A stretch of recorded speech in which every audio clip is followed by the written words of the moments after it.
So we did a video almost 3 weeks ago of what's the future for DC Toys now that it's, of course, reported back then that it's with Mattel. And we went over Mattel before they lost the license to, of course, Mcfarlane. What were the negatives and the positives when it came to Mattel in general as a toy line itself when it came to DC? The one thing I did mention is how a lot of people are comparing with what's topic today about Mcfarlane, comparing with toys that came out 15, 20 years ago. I mean, this is what Mattel did for their DC-UC line. It's outdated, yes. But you can't compare this with Mattel today, because if you look at their Motu lines and their wrestling, which you all know I am a big wrestling figure collector, they have improved. They have gotten up to standards when it comes to, today's action figures. But anyway, we're not talking about Mattel today. Today we're talking about Mcfarlane. Now that it's been reported, now it has, of course, been revealed all these weeks that he is losing the Mcfarlane license. Mattel will gain the license by June of next year, and they should have the first products revealed by July. Now, standing in front of you, before you, are probably 5 of the best figures Mcfarlane has released throughout his toy line. Now, I know there is, of course, the collector edition Wonder Woman, and there's other ones, of course, like the Flash, Blue Beetle, Booster Gold. There's also the Build-A-Figure Darkseid, the Red Hood New 52. So many figures he's released in terms of live action, based on actors, and of course, comic book. And I will say, when it comes to it, he has given us a lot of specific characters or variants of characters that Mattel never really did. Mattel, you got to give them props that at least they released it every iteration of the characters in their classic look. Now I get it. Mcfarlane is a business first before it thinks about its customers and consumers. They want to release different variants to them. That's cool. Sure. And variants that Mattel has never released. I get that. But most people want classic iteration of characters like you see before you with these. Now, as I said, these, in my opinion, on my shelf are the 5 best figures that, of course, Mcfarlane has released. This body buck is probably his best Superman body he did. But when you compare it beside Nightfall, he is just a few inches too tall than Nightfall. My issue that I said about Mcfarlane to begin with was I wish they scaled properly, but they don't. These bodies never scale well together. This body is made more for the Year 2 Batman body. That's what this buck is made for Superman. It is made to go with, of course, the Year 2 Batman, or Hush Batman, whatever you want to call it. While this one goes better with Action Comics 1000 or the Bizarro Body Buck. That's just me. But again, these are the 5 best figures I own from Mcfarlane still, because my Mcfarlane collection is slowly dipping away. I just picked this guy up, of course, at my local GameStop because I thought, I like the cartoon. I see the cartoon. You can watch the full cartoon on YouTube for free, all the episodes, HD and remastered. So I thought, it's cool. It's got nostalgia. But I want to bring up some of probably his best live action likenesses he has done. So I want to, of course, bring in Zachary Levi, Shazam. Now, Mattel had their chance to do this figure as well from when the first movie came out. It wasn't a bad likeness, but this is spot on. I give Mcfarlane props, just like with the Morgan Freeman figure. That dead on looks like Morgan Freeman if I've ever seen one.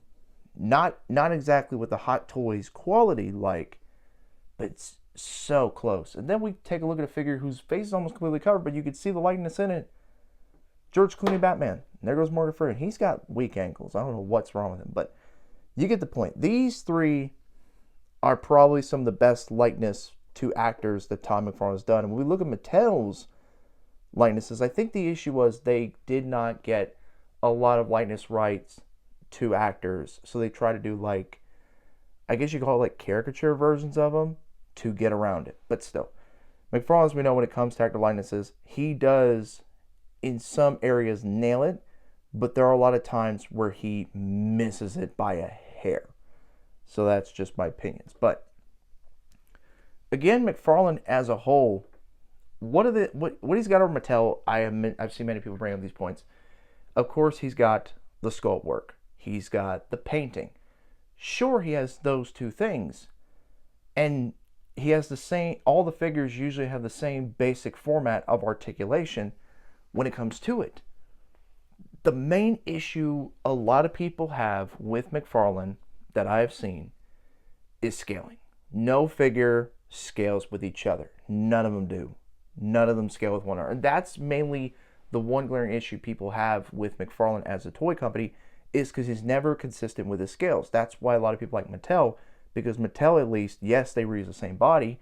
Even the Multiverse line, towards the end in 2018, they were still able to scale their figures. While McFarlane seems to still, after 6 years, struggle with it. Well, almost 6 years. Struggle with it so much that he doesn't keep up with his own scaling. And I get it. He oversees it, but he doesn't really oversee it. I think he's got people who oversee the products and how they do and how they are. But that's just one of the factors. I mean, you look at all these classic iteration of characters, this was spread out throughout all the years of him doing this. You know what I mean? Like, it's great that we got him. I like how they look. This Joker, I do wish he came with a gun, but I get why they can't, because Warner Brothers was no guns allowed with any of the toys rule, because they want to be gun friendly, you know, have some praises for people. And the problem with this Joker is he's the digital version, which is probably my favorite Silver Age Joker. He only has a bunch of left hands and no right hand at all. He's stuck with this open right hand permanently, which in my opinion sucks. Nightfall Batman, probably one of the best Batmans that Todd ever released. This body of Superman, great, fantastic, perfect. A little too tall, doesn't scale with Nightfall Batman, that disappoints me, but whatever. My boy Plastic Man, you're never going to hear me complain about this figure at all. The moment I put him together, he just became one of my favorite McFarlane figures ever. Probably second to, actually no, he's better than Nightfall Batman, in my opinion, bar none. And Penguin. People have repainted this guy and fixed him up. You know, they repainted his vest and they gave him the pinstripes, which Todd liked. And that's the thing with Todd. He'll paint figures where they need, but he won't add the extra details just to really bring that spark, that flare out, that really give it its differentiation, if you will, when it comes to it. But still, that's a little nitpick. And again, we should not be having to customize figures. We should not be having to fix them up, because we should just pay our money and move on with them. Sure. But sometimes customizing can be good. And that's also what McFarlane is good for. McFarlane is good for customizing kit bashing figures, making something original, something new. Maybe put parts together and make a DC character he hasn't made yet. That's the whole point. Do I think he will get most of the characters we want done before Mattel gets it next year? Maybe. Because we're getting a Silver Age Superman, a Silver Age Dr. Fate, and a Silver Age Two-Face, a collector's edition Hawkgirl. So it seems like now that he's lost the license, he's now starting to push on the gas pedal and try to go full forward and bring out figures we've been wanting all this time. But what's next for McFarlane? Well, if you saw after the news broke he lost the license, he did of course reveal 5-inch TMNT Page Puncher figures and also classic Mortal Kombat characters. Now, it does suck that the last time he did Mortal Kombat, it was based on Mortal Kombat 11, the video game, and he never touched the license since. But now he's losing DC. This is probably a good thing, because it gives Todd a chance to focus on other properties he owns. Yes, it'll be Spawn, but now he can also do TMNT. He can now do Mortal Kombat figures. He can finally focus on toy lines we've been wanting him to do for so long that he's just completely ignored. And I get it, DC sells. That's why it's always his number one priority. But still, it's good to see him reveal news that he will be working on different toy lines and different characters moving forward.